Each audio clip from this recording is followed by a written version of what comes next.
Mystery Egg Blind Frog Ranch. The cameras were gone. The crew dispersed. And for the first time in years, he found himself alone, not just physically, but spiritually unmoored. After years spent charting the edges of human endurance, chasing storms, living in jungles, diving into shipwrecks, and narrating mankind's tangled dance with nature, his body had begun to betray him. A creeping ache in his joints, a low burning fire in his back, a fatigue that sleep couldn't shake. It all caught up, and faster than anyone warned. Doctors gave words to his condition, long Latin incantations wrapped in clinical vagueness. Autoimmune, degenerative, chronic. Treatments followed, none conclusive. Painkillers dulled the edge but stole his clarity. He tried rest, supplements, nutritionists with spiritual leanings, a shaman in Costa Rica, Reiki in Tokyo, ice baths in Iceland. He filmed some of it, off record. Nothing held. It was a former cameraman, retired in New Mexico, who mentioned the Montezuma Hot Springs in passing, an almost forgotten destination nestled near Las Vegas, New Mexico, once a Victorian resort town, brimming with train-bound elites and tuberculosis patients chasing hope in mineral steam.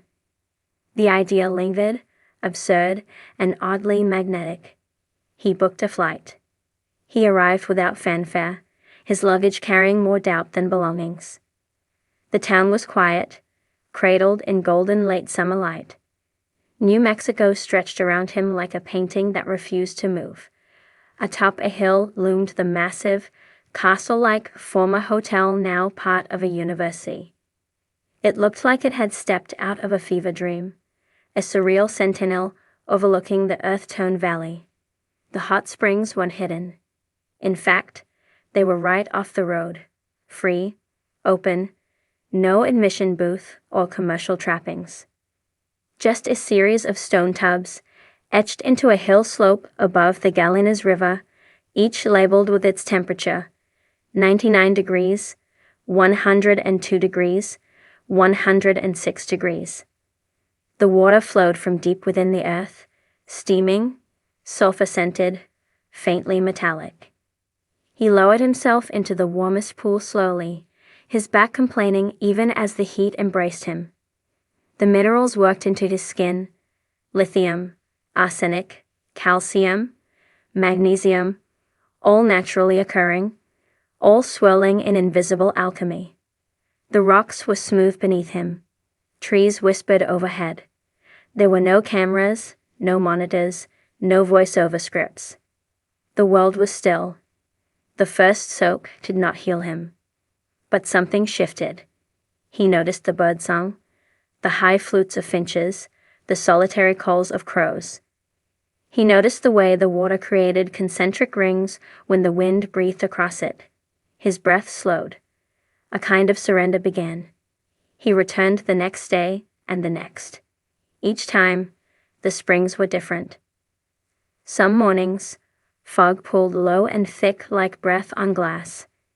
Afternoons brought dragonflies skimming the water's surface, their wings catching sunlight like prisms.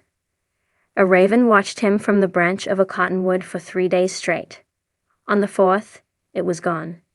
He spoke to no one. Locals came and went, quiet and respectful. Travelers arrived with curious eyes and left looking softer around the edges. Once, a woman with a scar like a river down her arm nodded at him knowingly. Another time, a child hummed a tune he swore he knew but couldn't place. After a week, the pain began to ebb, not vanish but lessen, as if unbraiding itself from his nerves. The stiffness that once ruled his mornings began to loosen its grip. He started walking the trails behind the springs, through stands of pinon and juniper, over sun-baked rocks carved with petroglyphs.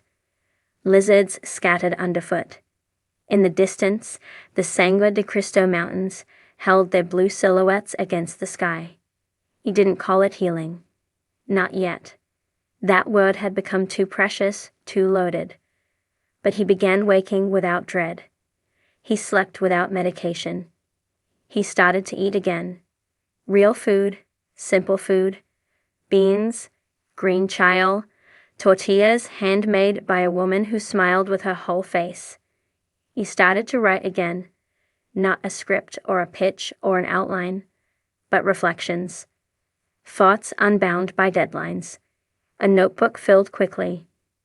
He wrote about the steam curling up into the evening air, about the scent of creosote after a monsoon rain, about the way silence felt like a living thing here. He began to remember himself, not the television persona or the explorer, but the child who once lay on his back in a field, watching clouds shift shapes. He remembered curiosity without spectacle, wonder without an audience.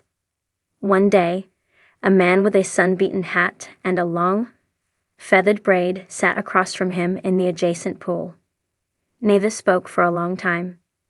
The man had the kind of stillness that came from knowing time deeply. Eventually, he nodded toward the springs and made a circular motion with his hand. In that gesture, something clicked. These waters had stories older than any he ever narrated. For centuries, indigenous peoples had come here, not just for warmth or for relaxation, but for purification, for communion. The land held memory, encoded in heat and mineral and vapor. This wasn't a remedy. It was a relationship. He stayed longer than planned, weeks longer. The springs became ritual. The walks turned into pilgrimages. His posture straightened. His eyes cleared. The notebook thickened with pages. He didn't try to explain it to anyone, not even himself. The body is mystery. So is the land. The connection between the two, deeper still. Perhaps the water coaxed something ancient awake in him.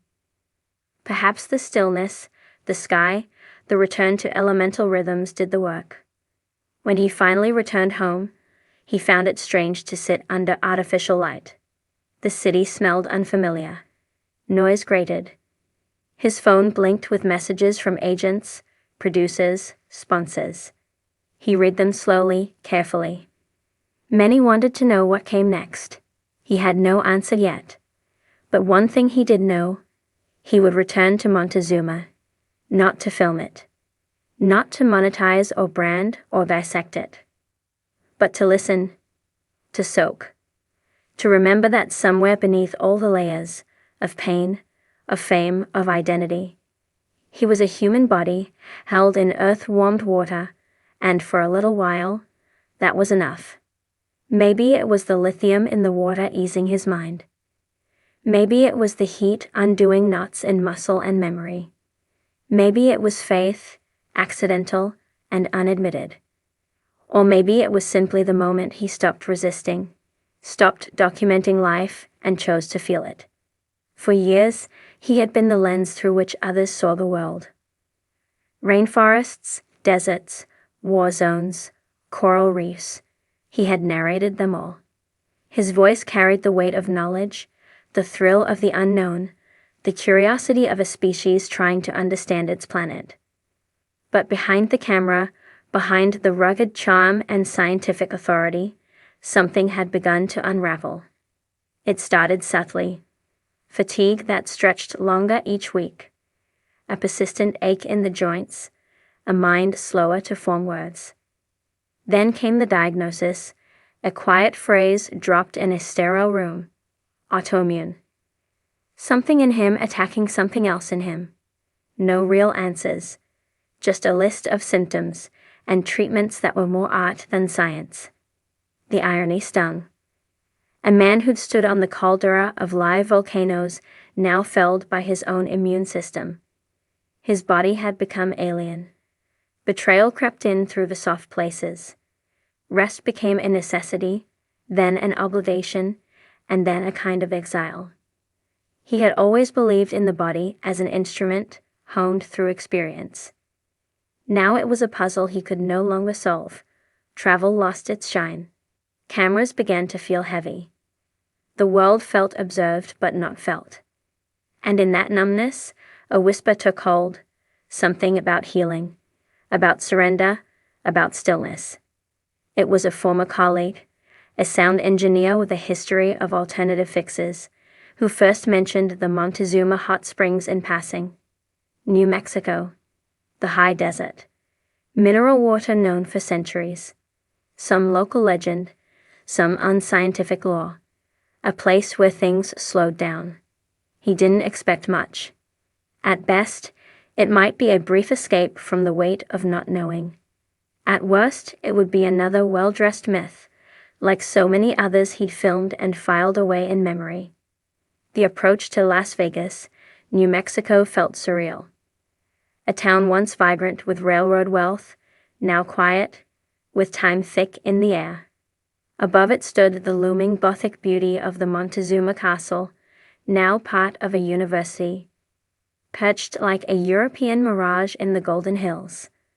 The springs themselves sat just beyond, without pretense or pageantry. Stone-lined pools dotted a slope above the Galinas River, each fed by subterranean veins that hissed and steamed like breath from the earth's lungs. There was no entrance fee, no spa soundtrack, no polished marketing. Just water, heat, and silence. He slipped into the hottest pool first, despite warnings carved into signs. 106 degrees. The water hugged him like something ancient. Minerals gathered on his skin, sulfur curled around his nostrils, and his heart slowed to a rhythm set by the land itself. For minutes, maybe hours, time dissolved. Pain softened. Thoughts thinned out. Something deeper than logic stirred, something his scientific mind resisted. It wasn't belief, it was presence, a surrender to the elements. He returned the next day, and the one after. Each visit peeled back a layer. The pools became more than water. They were memory.